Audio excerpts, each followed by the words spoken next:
Yeah, you're welcome to this part of the lecture, which we're rounding off everything we are saying about formalism. And I'm going straight to it. But before I go on, please, I want you to know that this LSW channel is meant to provoke your curiosity of what we mean by literature and criticism, what we mean by theory, what we mean by literary practice, and how it works.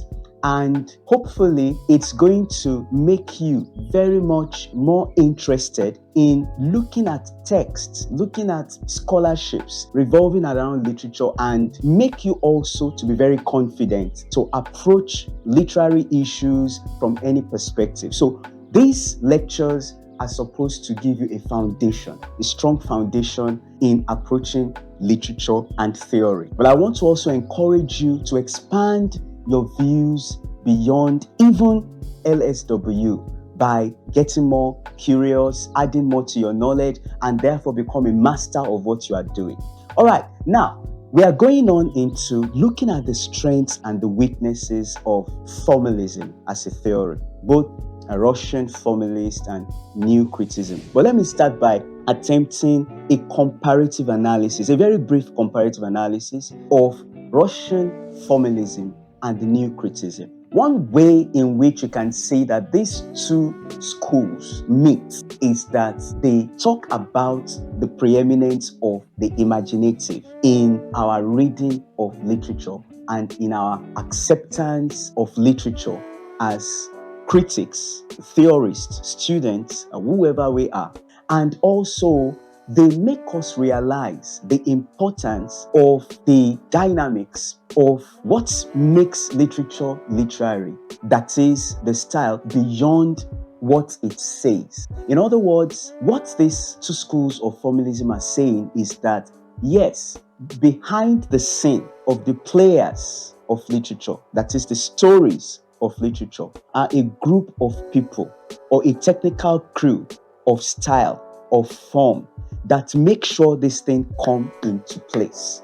And they're also saying that this should not be overlooked when we come across literature. So they present an aesthetic thesis of literature and its appreciation, general appreciation. But you should also realize that somehow these two schools of formalism have certain differences in their approaches to their idea of formalism. A basic one that is so clear is that while the Russian formalists rely so much on the scientific tool of linguistics, a kind of architectural practice of reading literature, a kind of mechanical engineering approach of looking at the structure of literature in terms of its aesthetics, a way of bringing out literature as a scientific phenomenon of language or a scientifiable phenomenon of language.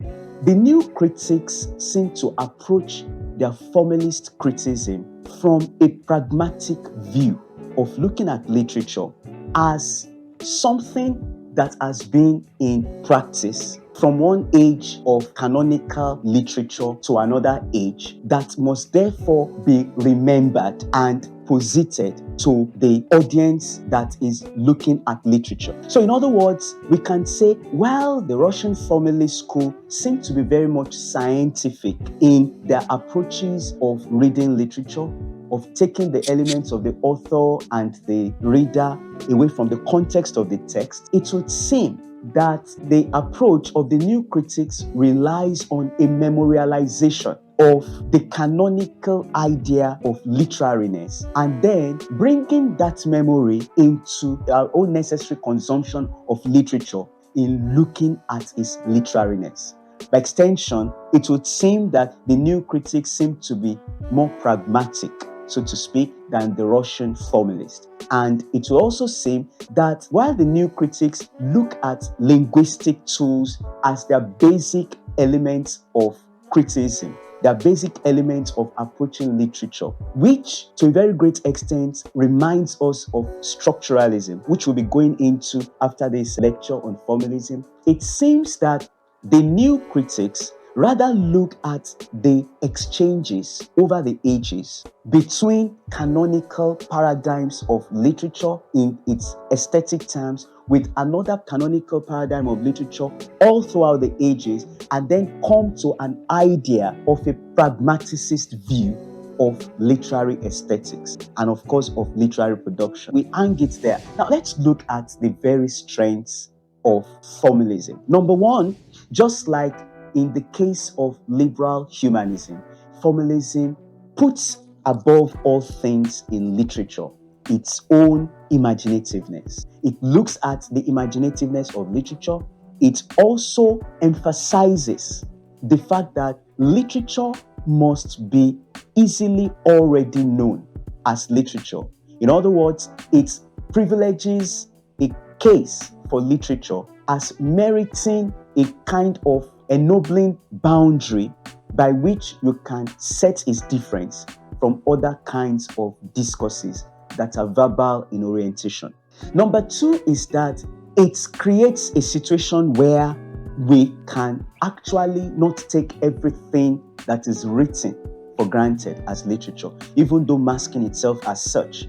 For example, you might be conscious of certain practices today of a seeming kind of poetry that will not attune to our idea of poetry if we went back to the early 20th century and go back to the 19th century downwards, where you come in contact with real imagery, real metaphorization, real defamiliarization, to use their term, the term of the Russian formalists, where you are absolutely captured by the literary presentation of poetry or drama or prose fiction or any other element of transactional literature because of the force of its literariness. But nowadays, you may find certain kind of so-called stanzas masking themselves as poetry that they are just, for me, and I'm sure for anybody else that understands literature, they are just like very watered down forms of narratives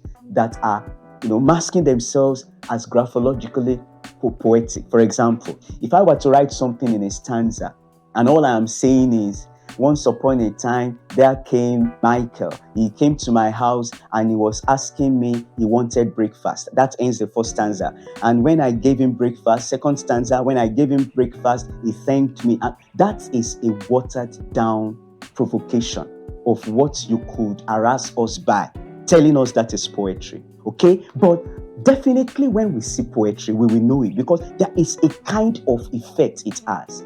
That is one big plus the formalist has achieved for us.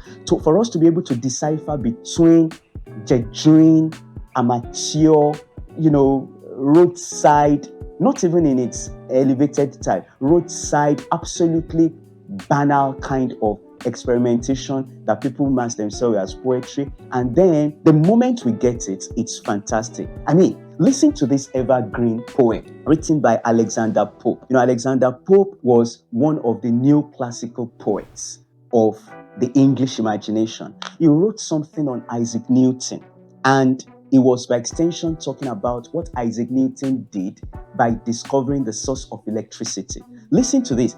This could have been said in so many other ways, coming from what language could do. For example, if I were to talk about the achievement of Newton, I could have said, Newton was a great scientist that discovered the source of electricity, and nowadays we are happy, we have power everywhere in cities and nations. At least you've talked about the achievement of Newton. And another person can say, once upon a time, there was a man called Newton. He lived in so and so age, and he did this and he did that, and so on and so forth. That could be historical. But listen to how a man called Alexander Pope put it in 2 lines.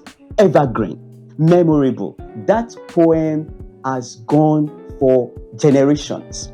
Listen to what he said about the electricity as got by Isaac Newton. He said, nature and nature's laws lay hid in night. Line 1. Line 2, he says, God said, let Newton be, and all was light. 2 lines. Nature and nature's laws lay hid in night. God said, let Newton be, and all was light. The man inverted the Bible projection of let there be light and substituted an element called Isaac Newton. That was to personify Newton in light. And I'm telling you, that effect, when I first read that poem, was electric. I wondered, what was his frame of mind? Exactly what the formalists are saying, that when you talk about literature, it must evoke this passion within you, this response within you that takes it differently from how you read any other form of communication that is verbal. Now, another thing is that it also helps us to identify ways in which literature affects humanity. Even though thesis was not to talk about the content, but implicitly they were actually saying that the force of the literariness of poetry has a human impact, which, just like the liberal humanists were saying, which has the force of ennoblement, the ennoblement of the human mind, and so many other things like that. We can allot to the advantage of formalism.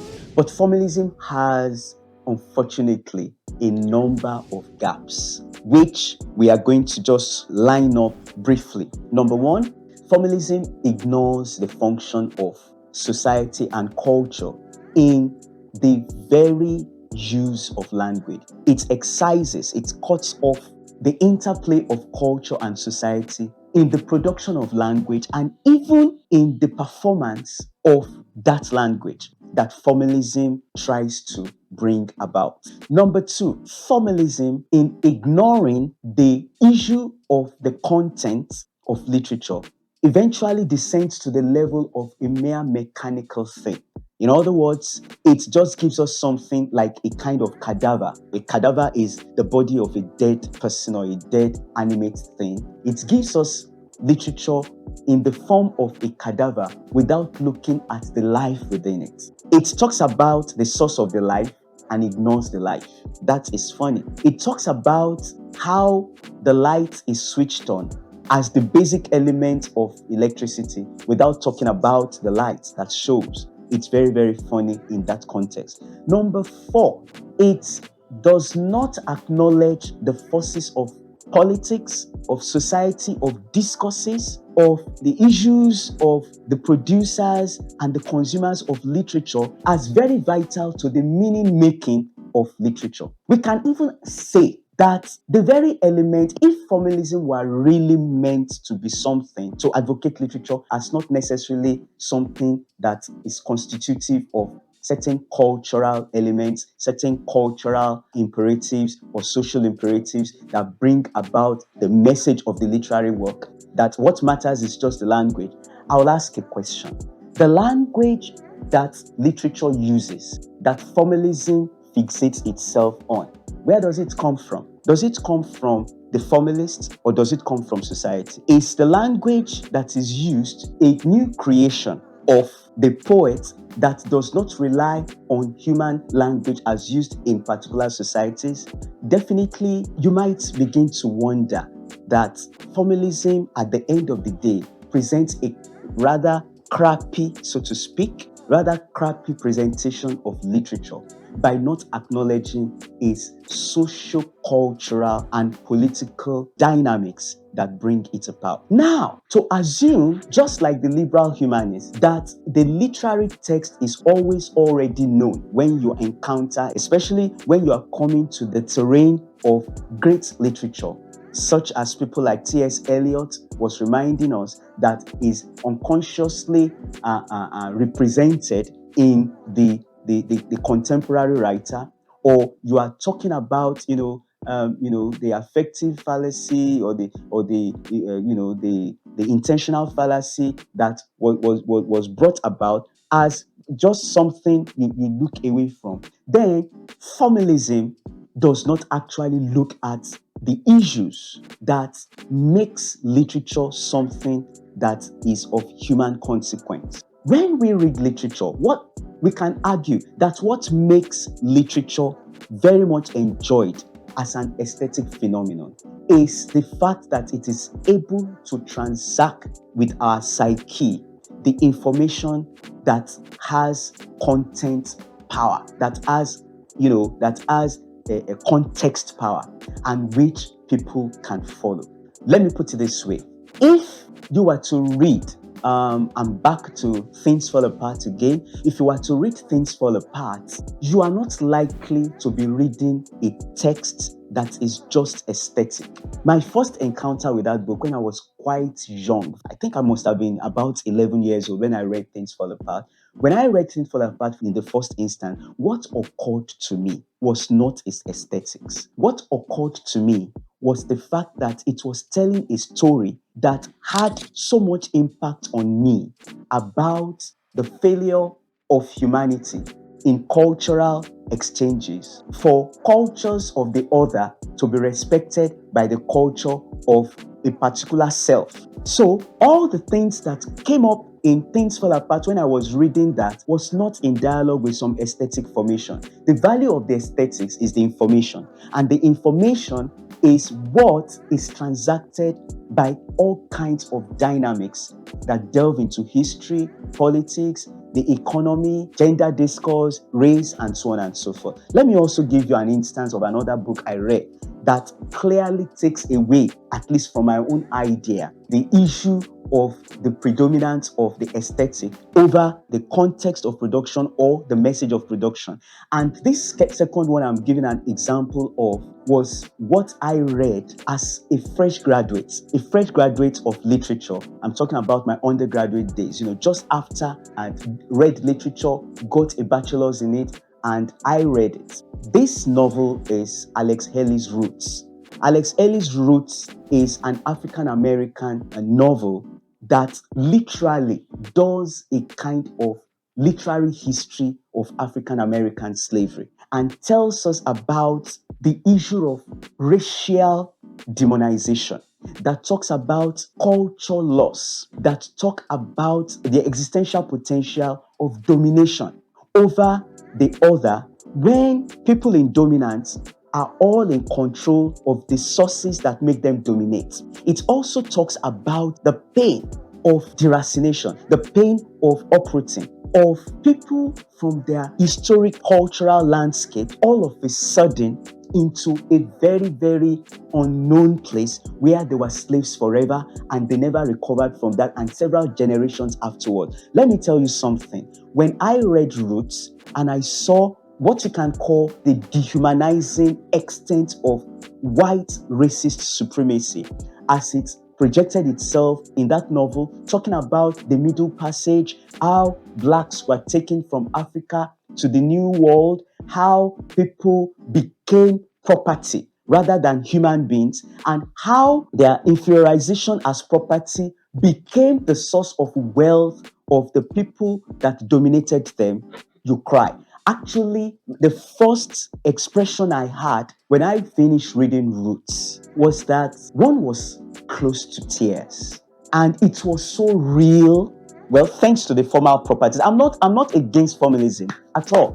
But thanks to the formal properties, what I got in reading that was not looking at some aesthetic paradigms or looking at the language. No, I was just consuming data about what happened in history. In fact, Alex Haley had to rely on the history of slavery to bring that apart. And of course, you can't tell me that history did not inform his aesthetics.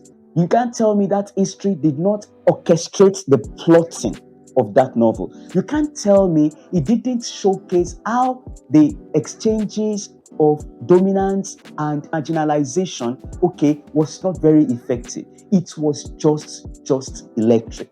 And of course, reading so many other literatures, like for example, if you read Ntozake Shange's For Colored Girls, Shange happened to be an African-American choreo poet, as she called herself, a performance poet, who was within the context of the cultural moment of the Black Power movement, translating into the Black Art movement in the United States, was still able to write something that was not even what you can call Black literature, or you can call it a Black feminist literature, that was by extension actually reeling out not the whites as the enemies of the Black woman, but fellow African Americans that were male, that were actually pulling down the humanity of the African American woman into something close to erasure. And when you read into Zakeshange, you are not just reading something that gives pleasure. You are not just reading something that you are looking at the contours of aesthetics. That becomes absolutely laughable. You are reading content that speaks to the intersection of racial relations, that talks about critical racial discourse. You are reading something that has to do with feminism. You are reading something that has to do with the ideology of blackness and how blackness is not necessarily engulfing all identities that are black. Somehow, Shange was saying that in the context of America that involved African Americans pressing the need for racial equity with whites, that our own race of blacks were just perhaps worse, okay, from the angle of the men, perhaps worse than the past history of the Middle Passage. This is a contemporary one in which the black woman is not just an other, is an erasure. Ladies and gentlemen, we'll meet later. Continue with this channel. More to come. Like it, share it, subscribe, continue, devote it. Thank you.